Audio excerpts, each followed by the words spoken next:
Hello everyone, my name is Sunny Fonti और आज हम कर रहे हैं चैप्टर 6 का वीडियो पार्ट 2।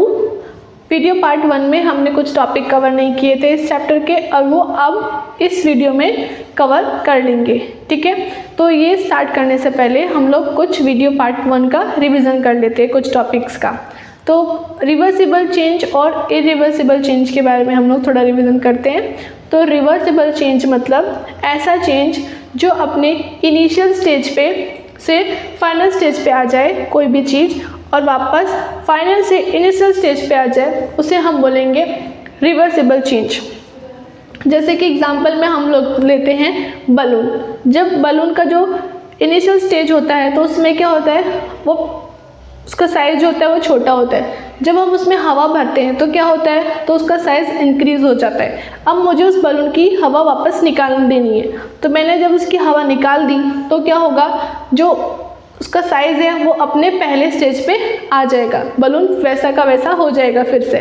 तो ये क्या हो रहा है, उसमें रिवर्सिबल चेंजेस हो रहा है। ठीक है, अब इरिवर्सिबल चेंज में क्या होता है, कोई भी चीज़ अपने फाइनल से इनिशियल से फाइनल पे आ जाती है और वापस फाइनल से इनिशियल पे नहीं जा सकती, उसे हम बोलेंगे इरिवर्सिबल चेंज बोलेंगे। ठीक है, एग्जांपल में हम लोग ले लेते हैं। अब वो सपोज मेरे हाथ में कोई कप है या टॉय है, वो मैंने फेंक दिया या बाई चांस मेरे हाथ से गिर गया तो वो टूट गया, तो वापस उसके इनिशियल स्टेज पे आ जाएगा। वो कप जैसा पहले था वो वैसा का वैसा बन जाएगा? नहीं बनेगा। वो एक बार टूट गया तो वो टूट गया, तो उसका फाइनल स्टेज क्या हो गया, वो टूट चुका है और इनिशियल स्टेज में वो वापस रिटर्न नहीं आ सकता। उसको हम बोलेंगे इरिवर्सिबल चेंज बोलेंगे। ओके, और अब हम स्टार्ट करते हैं हमारा वीडियो पार्ट 2 के टॉपिक्स को। Burning of candle, what type of change. जो बर्निंग ऑफ कैंडल होता है वो कौन सा टाइप का चेंजेस होगा, उसमें इरिवर्सिबल चेंज होगा या रिवर्सिबल चेंज होगा, हमें आज वो देखना है। ठीक है, burning of candle is an irreversible change. तो यहाँ पे क्या बोल रहे हैं, जो बर्निंग ऑफ कैंडल है वो क्या है, इरिवर्सिबल चेंज है। तो वो कैसे है इरिवर्सिबल चेंज, उसका क्या प्रोसेस है वो भी हम पढ़ेंगे। ठीक है, मटेरियल ऑफ दिस एक्टिविटी 7 करने के लिए हमें क्या क्या मटेरियल चाहिए वो हमें देखते हैं। Candle, match box and scale. हमें एक्टिविटी 7 करने के लिए कौन से मटेरियल चाहिए, कैंडल चाहिए, मैच बॉक्स चाहिए और स्केल चाहिए। ठीक है, तो उसमें हमें अब आगे करना क्या है, तो इसमें क्या करना है, एक कैंडल ली हमने और उसको हमने जलाया, बंद किया। ठीक है, जलाया तो वो क्या होगा, ग्लो करेगी, कैंडल जल रही है। तो उसको हमने थोड़ी देर बाद जलने दिया, मैक्सिमम 1 घंटा जैसे हमने उस कैंडल को जलने दिया। और फिर थोड़ी देर बाद हमने क्या किया, 1 घंटे बाद हमने क्या किया, उस कैंडल को बुझा दिया। तो वो कैंडल जब बुझ गई तो क्या हुआ, यहाँ पे जो कैंडल का जो साइज़ है वो क्या हो गया, डिक्रीज हो गया।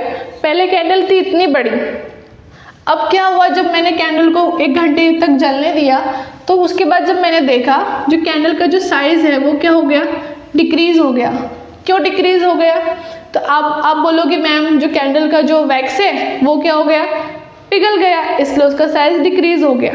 ठीक है, तो उसका साइज़ कैसा डिक्रीज हुआ, जो कैंडल जो है उसका जो साइज़ डिक्रीज हो गया, जो वैक्स है वो क्या हुआ, मेल्ट हो गया। यहाँ पे जो दिख रहा है मेल्ट हो गया वैक्स। ठीक है, और कुछ जो साइज़ है पर जो मेल्ट वाला जो वैक्स है वो तो इतना ही है ना, पर हमारी कैंडल तो इतनी थी और वैक्स जो मेल्ट हुआ है वो तो थोड़ा ही है। अगर हम लोग इसको वापस इसकी पोजीशन पे रखेंगे भी तो ये कैंडल फिर भी कितना हो जाएगा, इतना हो जाएगा। तो बाकी कितना, ये वहाँ इतना जो वैक्स था वो कहाँ गया, वो क्या हो गया, गायब हो गया। तो कैसे हो गया गायब, देख लेते हैं हम लोग उसको भी। तो यहाँ पे जो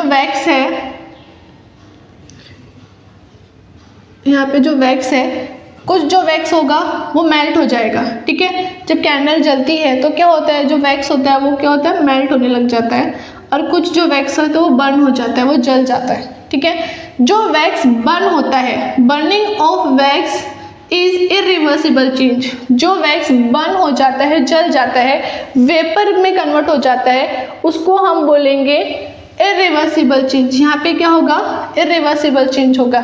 यहाँ पे कुछ जो वैक्स होता है कैंडल का वो बर्न हो जाता है, वो पूरा जल जाता है और वो वेपर में कन्वर्ट होकर एटमॉस्फेयर में चला जाता है, और जो कुछ वैक्स होता है कैंडल का वो मेल्ट हो जाता है और वापस उसकी कैंडल के ऊपर आपको मिलेगा। ठीक है, तो मेल्ट वाला जो वैक्स है वो हमें तो दिखेगा, पर जो बर्न हो गया है, वो जल गया है वैक्स, वो हमें नहीं दिखेगा। वो क्या हो गया, वेपर हो गया, वो एटमॉस्फेयर में गायब हो गया है वो वैक्स। ठीक है, तो जो वैक्स यहाँ पे जो बर्न हो गया है तो उसे हम बोलेंगे irreversible change. The burning of wax is called irreversible change. और जो मेल्टिंग ऑफ वैक्स है उसको क्या हम बोलेंगे, तो melting of wax is reversible change. क्यों melting of wax reversible change क्यों है, क्योंकि जो वैक्स होता है वो कैसा होता है, सॉलिड होता है। ठीक है, कैंडल किससे बना होता है, वैक्स से बना होता है। तो जो वैक्स जो होता है वो कैसा होता है, सॉलिड होता है। जब वो जलेगा तो वो क्या होगा, मेल्ट हो जाएगा। कुछ टाइम बाद जो मेल्ट वाला वैक्स है वो वापस जो सॉलिड वाला वैक्स है जब हम उसको जलाएंगे तो क्या होगा, वो मेल्ट हो जाएगा। मेल्ट के फॉर्म में वो वापस लिक्विड हो जाएगा। ठीक है, मेल्ट होने के बाद क्या होगा, वो लिक्विड होगा, तो वही सेम वैक्स वापस क्या हो जाएगा, सॉलिड हो जाएगा। यहाँ पे क्या दिखा रहे हैं, रिवर्स रिएक्शन हो रहा है ना, यहाँ पे ये क्या हो रहा है, रिवर्स रिएक्शन हो रहा है। जो सॉलिड वैक्स है वो मेल्ट हो जाएगा, लिक्विड फॉर्म में कन्वर्ट हो जाएगा। वापस जो उसको जो लिक्विड वैक्स है वो हम उसको ठंडा होने रख देंगे तो खुद ही अपने आप सॉलिड हो जाएगा, वापस से वो सॉलिड हो जाएगा। ठीक है, तो यहाँ पे क्या हो रहा है, रिवर्सिबल चेंज हो रहा है। यहाँ पे क्या हो रहा है, reversible change. Melting of wax is reversible change. And यहाँ पे क्या हो रहा था, burning of wax is irreversible change और melting of wax reversible change. Okay, जब एक कैंडल जलती है तो क्या होता है, उसका जो कुछ वैक्स होता है वो मेल्ट हो जाता है और वो हमें दिखाई भी देगा कि मेल्ट होके वो वापस सॉलिड हो जाता है। ठीक है, लेकिन कुछ जो वैक्स होता है कैंडल का वो जल जाता है, बर्न हो जाता है और वो किस में कन्वर्ट हो जाता है, वेपर में कन्वर्ट हो जाता है और एटमॉस्फेयर में चला जाता है। ठीक, तो यहाँ पे यही बोल रहे हैं, जो बर्निंग ऑफ वैक्स होता है उसको हम बोलेंगे इरिवर्सिबल चेंज बोलेंगे। जब मेल्ट होता है वैक्स, ठीक है, जब मेल्ट होता है wax, melting of wax is reversible change. यहाँ पे रिवर्स क्यों हो रहा है, जो सॉलिड है वो मेल्ट होने के बाद लिक्विड बन जा रहा है, वापस जो लिक्विड वैक्स है वो वापस सॉलिड बन जाएगा, उसको थोड़ी देर बाद जो हम देखेंगे तो फिर से सॉलिड हो जाएगा। इसलिए यहाँ पे हो रहा है इरिवर्सिबल चेंज हो रहा है। ओके, तो यहाँ पे क्या हुआ, जो बिफोर कैंडल और आफ्टर कैंडल में साइज में डिक्रीज हो गया। क्यों हो गया वो अभी हमने पढ़ लिया, क्योंकि यहाँ पे क्या हो रहा है, वैक्स जो है कैंडल का वो बर्न भी हो रहा है और मेल्ट भी हो रहा है। तो यहाँ पे दोनों प्रोसेस हो रहे हैं, इरिवर्सिबल चेंज भी हो रहा है और रिवर्सिबल चेंज भी हो रहा है इस कैंडल में। इसकी वजह से जो साइज होता है वो कैंडल का डिक्रीज हो जाता है। जो मेल्टिंग वाला है वो तो हमें यहाँ पे दिखाई देगा कि हाँ इतना जो वैक्स जो मेल्ट हुआ है वो हमें यहाँ पे दिखाई देगा, बाकी जो है वो इवेपोरेट हो जाता है, वो एटमॉस्फेयर में चला जाता है, फिर वो हमें पता चल जाएगा कि हाँ भाई इसकी वजह से कैंडल का जो साइज है वो कम हुआ है। ओके, नेक्स्ट देखते हैं हम लोग physical change. Okay, physical change क्या होता है वो देखते हैं हम लोग। Physical change only in physical property, जो ऐसा चेंज जो सिर्फ किस में हो रहा है, फिजिकल प्रॉपर्टी में हो रहा है, जो हमें दिखाई दे रहा है, हम ऐसे बोल सकते हैं। ऐसा चेंज जो हमें दिखाई दे सकता है, जो हम मेज़र कर सकते हैं, उसके कलर पे डिपेंड है, उसके साइज पे डिपेंड है, या सॉलिड है या लिक्विड है, उस ऐसे चेंजेस को बोलेंगे हम लोग फिजिकल चेंज। क्योंकि सॉलिड है वो लिक्विड में हो जा रहा है, उसका कलर चेंज हो जा रहा है। ठीक है, तो ऐसे चेंज को हम बोलेंगे फिजिकल चेंज बोलेंगे। ठीक है, change only in physical property, उसके फिजिकल प्रॉपर्टी में चेंज आता है उसको हम बोलेंगे physical change, like size, shape, state etcetera. अगर कोई भी चीज़ है उसके साइज में डिफरेंस आ रहा है, उसके शेप में डिफरेंस आ रहा है, उसके कलर में डिफरेंस आ रहा है, उसका स्टेट में डिफरेंट आ रहा है। स्टेट मतलब कैसे बोल सकते हैं हम लोग, जैसे कि हमारा वैक्स था वो पहले सॉलिड स्टेट में था, जब वो जलने लगा तो मेल्ट हो गया, फिर वो लिक्विड में हो गया, तो उसका स्टेट में चेंजेस आ रहा है ना। तो ये कौन सा चेंज हो रहा है, फिजिकल चेंज हो रहा है। ठीक है, फिजिकल चेंज में क्या होगा, जो शेप में चेंज होगा, साइज में चेंज होगा, शेप में चेंज होगा और उसकी स्टेट में चेंज होगा। स्टेट मतलब जैसे मैंने अभी बोला कि जो सॉलिड है, सॉलिड स्टेट से वो लिक्विड स्टेट में आ रहा है। वैक्स जो है यहाँ पे हमारे एग्जांपल में जो सॉलिड स्टेट से वो लिक्विड स्टेट में आ रहा है, तो यहाँ पे क्या हो रहा है, चेंजेस हो रहा है उसके स्टेट में और ये विजिबल है, हम उनको देख सकते हैं। ये जो चेंज हो रहा है वो हमें दिखाई दे रहा है ना, तो हम इसलिए इसको बोलेंगे फिजिकल चेंज। ठीक है, no new substance are formed, यहाँ पे क्या होगा, कोई नया सब्सटेंस नहीं फॉर्म होगा, बस वो लिक्विड सॉलिड या उसके कलर में चेंज हो जाएगा, कोई नया सब्सटेंस नहीं बनता है। फिजिकल चेंज में कोई भी नया सब्सटेंस फॉर्म नहीं होगा। No new substance are formed, कोई नया सब्सटेंस फॉर्म नहीं होगा। और फिजिकल चेंज यूजुअली कैसा होता है, रिवर्सिबल चेंज होता है। ठीक है, फिजिकल चेंज जो होते हैं वो यूजुअली रिवर्सिबल चेंज होते हैं, वो उसका फाइनल और इनिशियल चेंज हो जाएगा और इनिशियल से फाइनल वो वापस सेम पोजीशन पे आ सकता है। इसलिए जो फिजिकल चेंजेस होते हैं वो रिवर्सिबल चेंजेस होते हैं। जैसे कि हमने ये कैंडल का जो वैक्स है उसको लिया था, जो कैंडल का वैक्स होता है वो कैसा होता है, सॉलिड होता है। जब हम उसको जलाएंगे कैंडल को तो मेल्ट होगा, फिर वो लिक्विड में कन्वर्ट हो जाएगा। ये जो लिक्विड वैक्स है मैं उसको थोड़ी देर वैसे का वैसा रहने दूंगी तो वापस उसके सॉलिड स्टेट में कन्वर्ट हो जाएगा। ठीक है, ये सॉलिड से लिक्विड हो रहा है और वापस ये लिक्विड से सॉलिड बन जा रहा है, तो ये क्या हो रहा है, उसके स्टेट में चेंजेस आ रहा है और कोई नया सब्सटेंस भी नहीं बन रहा है और ये रिवर्सिबल चेंज भी हो रहा है। ठीक है, तो जो फिजिकल चेंज होता है वो रिवर्सिबल चेंज होते हैं यूजुअली। ओके, नेक्स्ट चेंज हम लोग देखते हैं केमिकल चेंज। नेक्स्ट चेंज कौन सा है, chemical change. Change in chemical composition. Chemical change कैसा होता है, जो उसकी केमिकल कंपोजिशन में चेंज होता है उसको हम बोलेंगे केमिकल चेंज। केमिकल रिएक्शन होगा, कुछ क्या होगा, कुछ कंपोनेंट्स या एलिमेंट्स मिलेंगे और कुछ एक नया प्रोडक्ट बना देंगे, तो वो क्या हो जाएगा, केमिकल चेंजेस हो जाएगा। केमिकल चेंजेस यूजुअली हमें दिखाई नहीं देते हैं, मतलब कुछ केमिकल्स रिएक्शन में दिखाई देते हैं बट कुछ केमिकल रिएक्शन में हमें नहीं पता चलता है कि यहाँ पे क्या चेंज हुआ। Okay, new substance are form. जो केमिकल चेंज होगा उसमें न्यू सब्सटेंस फॉर्म होगा। ठीक है, यूजुअली इरिवर्सिबल चेंज। जो केमिकल चेंज होता है वो इरिवर्सिबल चेंज होता है। ठीक है, जो वो एक बार जो चीज़ बन गई केमिकल रिएक्शन के थ्रू वो वापस सेम चीज़ हम नहीं बना सकते कुछ रिएक्शंस में। ओके, तो यहाँ पे वही बोल रहे हैं, जो केमिकल चेंज है वो इरिवर्सिबल चेंज होता है। ठीक है, जैसे कि अभी हम लोग देख लेते हैं केमिकल चेंज क्या है, इरिवर्सिबल चेंज है। हमने अभी देखेंगे उसका एग्जाम्पल।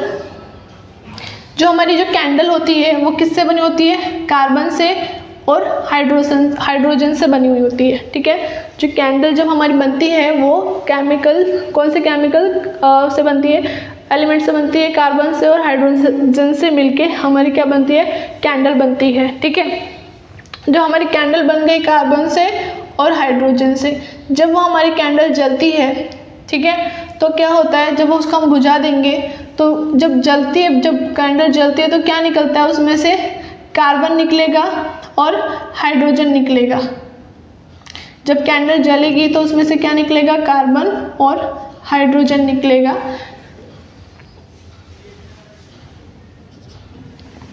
जब हमारी कैंडल जलती है तो क्या होगा, उसमें से कार्बन और हाइड्रोजन निकलेगा। और एटमॉस्फेयर में क्या प्रेजेंट रहता है, O2 प्रेजेंट रहता है। हर जगह एटमॉस्फेयर में क्या प्रेजेंट रहता है, O2।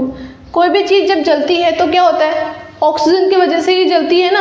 अगर एटमॉस्फेयर में ऑक्सीजन प्रेजेंट है तभी ही कोई चीज़ जलेगी। ठीक है, नहीं तो ऑक्सीजन प्रेजेंट नहीं होगा तो वो कोई भी चीज़ को अगर हम जलाना चाहेंगे वो चीज़ नहीं जल सकती है।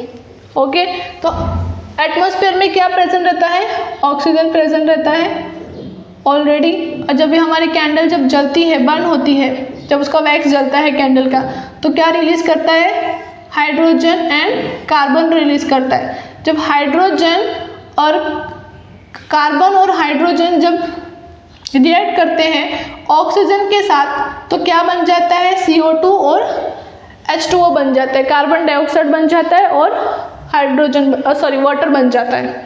ओके, तो वाटर इन द ड्रॉप्स की फॉर्म में जो वाटर वेपर में कन्वर्ट हो जाता है, ठीक है। तो यहाँ पे वही बोल रहे हैं चेंज इन केमिकल कंपोजिशन। तो केमिकल में क्या होता है, उसकी केमिकल की कंपोजिशन में चेंज आएगा, न्यू सब्सटेंस जो है वो फॉर्म होगा, और यूजुअली वो कैसा होता है, इरिवर्सिबल चेंज होता है।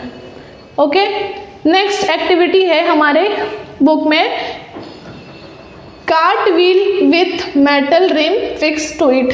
जो कार्ट व्हील होती है, मतलब जो हमारी बुल्लक कार्ट होती है, बैलगाड़ी होती है, उसके अगर हम उसके ऊपर जो मेटल रिम होती है वो हम कैसे फिक्स कर सकते हैं, तो इस एक्टिविटी को भी हम देख लेते हैं। तो यहाँ पे क्या बोला है, the metal rim on a wooden wheel cart. एक मेटल रिम जो है हमें वुडन व्हील पे लगानी है। जो इमेज में आप जैसे देख सकते हो, जो व्हील दिया हुआ है वो किसका बना हुआ है, लकड़ी का बना हुआ है, ठीक है। बुल्लक कार्ट का व्हील वो लकड़ी का बना हुआ है। उसके ऊपर हम यूजुअली क्या लगा हुआ देखते हैं, एक मेटल रिम लगी होती है। वो क्यों लगी होती है, कि ताकि जो व्हील है वो स्ट्रॉन्ग रहे और ज़्यादा टाइम तक चले। ओके, तो मेटल रिम अगर हमें लगानी है तो क्या करेंगे, the metal rim is made slightly smaller than the wooden wheel. जो मेटल व्हील जो है वो गलती से क्या हो गया, हमसे स्मॉलर बन गई, छोटी बन गई, व्हील के कंपेयर में वो छोटी बन गई। तो उसको हम व्हील के ऊपर फिर कैसे फिक्स करेंगे, ये हमारा वुडन व्हील है और हमें ये हमारी मेटल रिम है और ये व्हील के कंपेयर में छोटी है, और मुझे इसको इसके ऊपर फिक्स करना है, तो मैं उसको कैसे फिक्स करूँगी। तो उसके लिए हम क्या करेंगे, जो मेटल रिम को क्या करेंगे, hitting the rim expand and fit into the wheels. जो ये रिम है मेटल रिम, उसको हम क्या करेंगे, हिट करेंगे। जब हम उसको हिट करेंगे तो क्या होगा, इसका साइज जो है वो एक्सपांड हो जाएगा, ठीक है, ये थोड़ी बड़ी हो जाएगी साइज में, और हम फिर इसको इजीली उसके ऊपर फिट कर सकते हैं। और जब बाद में क्या होगा, जब हम उसके ऊपर फिट करेंगे, जब ये ठंडी हो जाएगी, cold water is then pour over the rim, then contract and fits tightly on the wheel. ये हमने मेटल रिम को क्या किया, हिट किया, तो इसका साइज क्या हो गया, एक्सपांड हो गया, थोड़ी बड़ी हो गई साइज में, और इसके ऊपर हमने इजीली उसको व्हील के ऊपर लगा दिया। तो अब वो जब ठंडी होगी, जब उसके ऊपर कोल्ड वाटर डालेंगे, ठंडा पानी डालेंगे, तो क्या होगा, धीरे धीरे इसका साइज छोटा होता जाएगा, कॉन्ट्रैक्ट हो जाएगी, सिकुड़ने लगेगा जो मेटल रिम है, और इस व्हील पे अच्छे से फिट हो जाएगी, ठीक है। फिर उसके ऊपर वो अच्छे से क्या हो जाएगा, मेटल रिम फिट हो जाएगा आफ्टर कॉन्ट्रैक्शन, सिकुड़ने के बाद। ठंडा होगा वैसे ही उसका साइज वापस डिक्रीज हो जाएगा और वो व्हील के ऊपर अच्छे से फिट हो जाएगी। इस तरीके से हम लोग जो व्हील है, वुडन व्हील होता है, उसके ऊपर मेटल रिम को फिक्स कर सकते हैं। तो यहाँ पे जो चेंजेस हो रहा है मेटल रिम में, वो कैसा चेंजेस हो रहा है, वो रिवर्सिबल चेंज हो रहा है। क्यों, कैसे रिवर्सिबल चेंज हो रहा है, पहले उसका साइज कुछ और था, ठीक है, जब हमने उसको हिट किया तो उसका साइज एक्सपांड हो गया, वो थोड़ी बड़ी हो गया साइज में। फिर जब हमने उसको व्हील के ऊपर फिट कर दिया और वो ठंडा होने के बाद क्या हो गया, उसका साइज वापस सेम हो गया, अकॉर्डिंग टू दिस व्हील के साइज के साथ में वो चेंज हो गया, तो वापस साइज में थोड़ा डिक्रीज आया। तो क्या हो रहा है, यहाँ पे रिवर्सिबल चेंज हो रहा है। ओके, और ये हमारा chapter number 6 change around us finish हो गया है। अगर आपको इस चैप्टर के रिलेटेड कुछ भी डाउट है तो आप मुझे कमेंट बॉक्स में कमेंट करके पूछ सकते हैं। And thank you. नोट्स के लिए आप स्क्रीनशॉट ले लीजिए।